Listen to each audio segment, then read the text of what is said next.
हेलोफोर नोंथांमोनखौ आरोबाव आंनि बे गुबुन मोनसे गोदान भिडिअआवहाय बरायहरनाय थाबाय दे। स' नोंथांमोननिसिम आसा खालामो भिडिअखौ जागायनायनिफ्राय जोबजासिम नायलांगोन होननानै। एक्चुअली नोंथांमोनाथ' भिडिअनि टाइटेल बा थाम्बनेइलाव नायनानैनो मोनथिखाबायानो जानांगौ दे दिनै आं मा भिडिअनि सायावहाय आपडेटखौ लानानै फैदों। ओमफ्राय लोगोफोर जायफोरा भिडिअखौ नायनो इन्टारेस्ट मोनो भिडिअखौ जोबजासिम नायलांबानो जाबाय दे लोगोफोर, जाहाथे नोंथांमोना भिडिअखौ नायनानै मानि सोमोन्दै बुजियो दे लोगोफोर।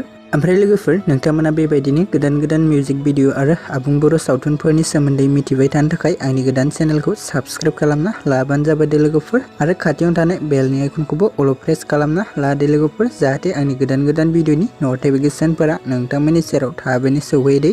एक्चुअली नोंथांमोना भिडिअनि टाइटेल एबा थाम्बनेइलाव नायनानैनो मोजाङैनो बुजिखादों दे लोगोफोर। एक्चुअली लोगोफोर आं दिनै गलापी फिल्म्स प्रोडक्शन बेनारनि आन्दाराव फैनाय बा इउटुब चेनेलनि गेजेरजों आपल'ड होजानाय मोनसे आबुं बर' सावथुननि सायाव नोंथांमोननिसिम आपडेटखौ लानानै फैदों दे लोगोफोर। एक्चुअली लोगोफोर जोंहा दोहौ आबुं बर' सावथुनखौ गलापी फिल्म्स प्रोडक्शन इउटुब चेनेला पार्ट 10 खौबो रिलिज खालामना होबाय दे लोगोफोर। स' लोगोफोर जाय बिथांमोना दासिमबो जुदि दोहौ आबुं बर' सावथुननि पार्ट 10 भिडिअखौ नायाखै अब्ला नोंथांमोना गलापी फिल्म्स प्रोडक्शन इउटुब चेनेलाव थांनानै नायहैबानो जाबाय दे लोगोफोर। ओमफ्राय लोगोफोर बे भिडिअनि डिसक्रिपसनावहाय आंबो लिंक होनानै होदों दे लोगोफोर, स' नोंथांमोना थांनानै चेक खालामना नायहैबानो जाबाय दे लोगोफोर।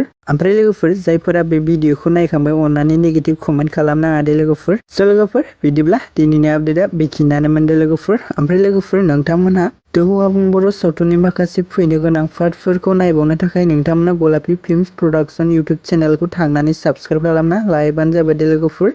मानोना नोंथांमोननि सापर्ट आरो मदद मोनोब्लानो बिथांमोना फैनो गोनां माखासे पार्टफोरखौबो थाबैनो रिलिज खालामना होगोन दे लोगोफोर। स' लोगोफोर बिदिब्ला जों माखासे पार्टफोरखौ नायनो थाखाय माखासे सान नेना थासैलाय दे लोगोफोर।